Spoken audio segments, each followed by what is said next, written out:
हिंदू धर्मामध्ये सुवासिनींसाठी वटपौर्णिमा हा सण अत्यंत महत्त्वाचा आणि अखंड सौभाग्याचे प्रतीक मानला जातो। या दिवशी विवाहित स्त्रिया आपल्या पतीच्या दीर्घायुष्यासाठी, उत्तम आरोग्यासाठी आणि सुखी संसारासाठी संपूर्ण दिवस उपवास करतात आणि वडाच्या झाडाची विधिवत पूजा करतात।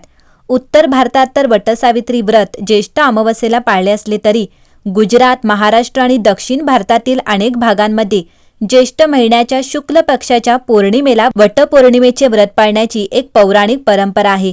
धार्मिक मान्यतेनुसार या दिवशी वटवृक्षाची पूर्ण भक्तिभावाने पूजा केली जाते आणि सत्यवान व सावित्रीची कथा ऐकली जाते।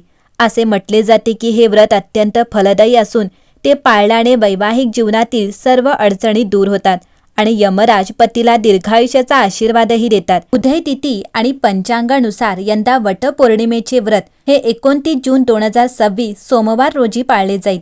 वटपौर्णिमा 2026 ज्येष्ठ पौर्णिमा तिथीचा प्रारंभ हा 28 जून 2026 रविवार सकाळी 8:35 होईल, तर ज्येष्ठ पौर्णिमा तिथीची समाप्ती 29 जून 2026 सोमवार सकाळी 8:48 होईल।